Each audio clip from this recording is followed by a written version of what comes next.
Bismillahirrahmanirrahim. Assalamualaikum warahmatullahi wabarakatuh. Perkenalkan kami dari kelompok 4 mata kuliah pengantar manajemen paralel K3 MNH. Jadi kami beranggotakan Jihan Nabila dengan NIM E1419015, Muhammad Fatih Silmi dengan NIM E1419023, Atullah Syafiq Padantia dengan NIM E1419077, M. Hegi Rofi Nafianto dengan NIM E1419079, dan Azelia Dwi Rahmawati dengan NIM E141901110. Jadi topik yang kami bawakan adalah pemecahan masalah dan pengambilan keputusan. Jadi sebelumnya kita akan bahas definisi pengambilan keputusan.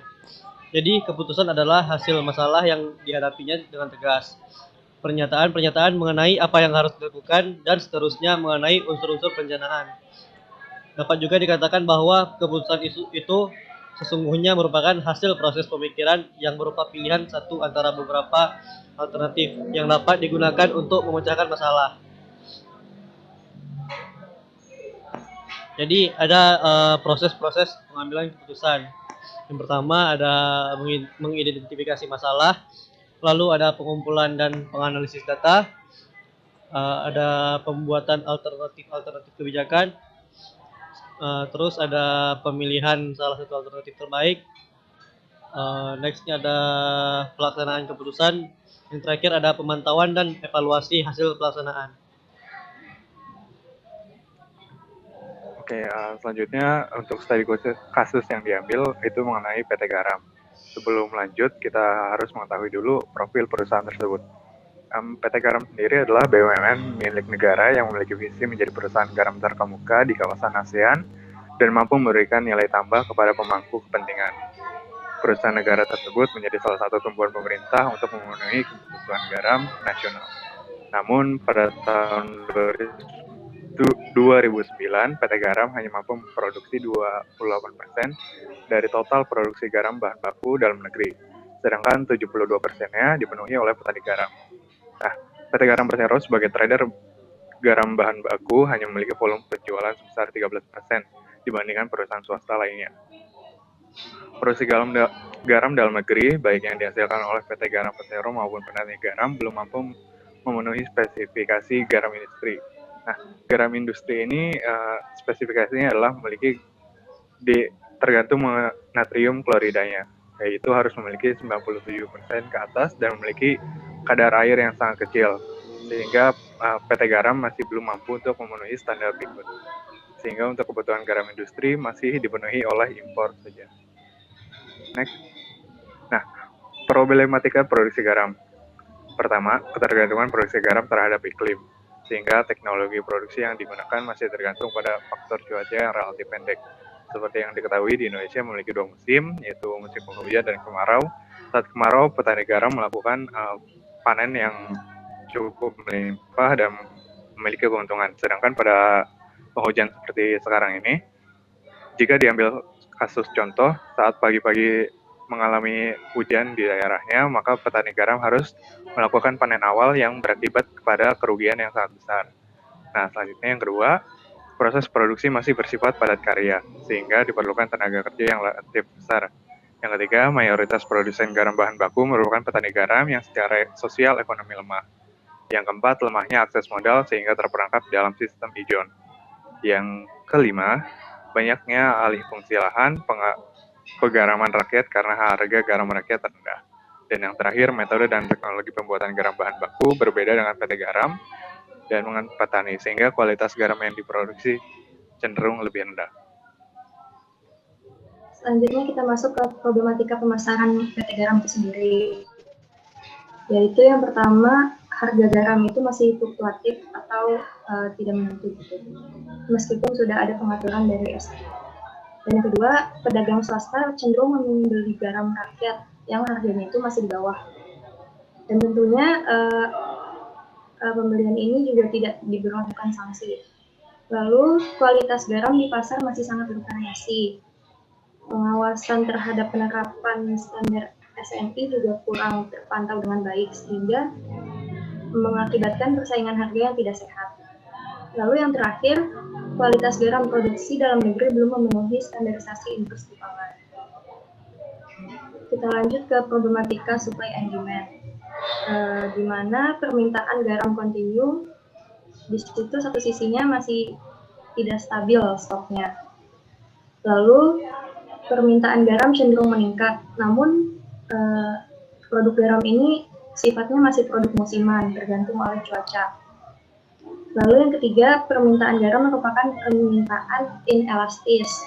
Dan yang terakhir, adanya perembesan garam industri yang berasal dari impor ke pasar garam konsumsi sehingga mengaruhi harga dan stok garam nasional.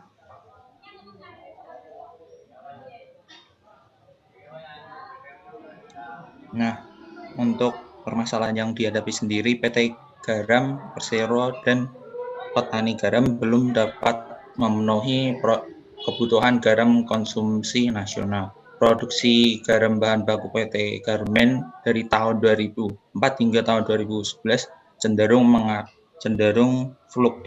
fluktuatif atau mengalami naik turunnya harga. Kemudian produksi garam bahan baku sendiri menurun sebesar 32,93% dari tahun 2006 ke tahun 2007 dan kemudian turun lagi pada tahun 2009 ke tahun 2010 sebesar 98,54% penurunannya. Penurunan volume produksi secara drastis pada tahun 2010 sendiri dipicu karena musim kemarau yang sangat pendek. Next. Nah, kita sekarang masuk ke analisa kasus. Produksi garam di Indonesia secara umum dapat dikelompokkan menjadi dua. Yang pertama yaitu PT Garam Persero dan garam yang berasal dari rakyat yang disebut dengan garam rakyat. Menurut Kementerian Kelautan dan Perikanan, yang dimaksud dengan garam rakyat adalah garam yang diproduksi berasal dari areal penggaraman selain dari kelola atau garap PT Garam sendiri. Next.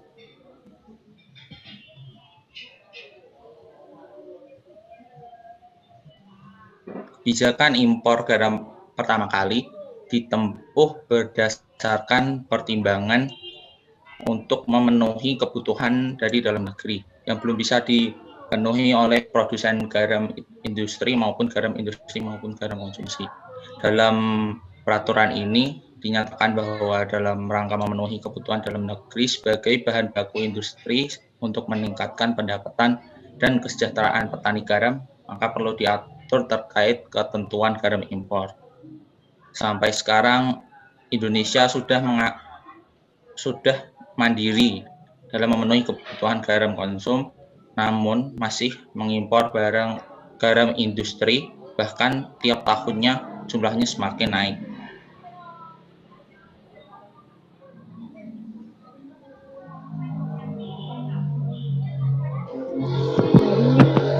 Permasalahan yang sudah dibahas sama Hegi dan Atara tadi, faktor yang dihadapi oleh PT Garam yang pertama ada produksi garam yang sangat dipengaruhi oleh cuaca, yang kedua ada panjangnya rantai pasokan dan distribusi, ketiga sulit untuk mendapatkan lahan dengan luas yang mencapai skala ekonomi dan regulasi kepemilikan tanah yang kurang mendukung, yang keempat luas Indonesia dengan bentuk kepulauan yang menyebabkan tingginya biaya transportasi. Yang kelima, mahalnya biaya penyimpanan karena tingginya curah hujan. Dan yang keenam, belum adanya sinergi antara pihak-pihak terkait dalam penggaraman. Next. Keputusan yang diambil oleh PT Garam terhadap masalah yang belum terselesaikan. Next. Terkait kondisi cuaca, PT Garam bekerja sama dengan perusahaan Korea Selatan dan Cina dengan teknologi prisma, geotermal, dan tunel untuk mengeringkan air laut. Selain itu, juga menerapkan teknologi geomembran dan plasma yang dapat meningkatkan produktivitas hasil produksi dibanding dengan cara konvensional. Pada 2016, KKP sudah mulai menyasar pada penerapan teknologi baru bagi para petani garam sehingga dapat mengoptimalkan dan mengupayakan peningkatan produksi dengan produktivitas garam dalam negeri serta sebagai antisipasi apabila terjadi anomali cuaca seperti pengimplementasian teknologi geomembran. Next. Yang kedua tentang panjangnya rantai pasokan dan distribusi. PT Garam menjalin kerjasama dengan pemilik lahan garam dan menentukan harga garam agar harga terkendali meskipun rantai pasokannya panjang. Next. Oke, yang ketiga, regulasi dan kondisi lahan garam. PT Garam menambahkan luasan ladang penggaraman di Kupang, Nusa Tenggara Timur seluas 400 hektar dan melakukan penyelesaian masalah kepemilikan tanah serta menjalin kerjasama dengan PT Unicen Candi Indonesia. Dan terkait masalah distribusi, PT Garam mendirikan areal pergudangan untuk memudahkan distribusi dan bekerja sama dengan Dinas Perhubungan untuk memperbaiki jalur transportasi dan mengurangi biaya tinggi akibat transportasi yang sulit. Next.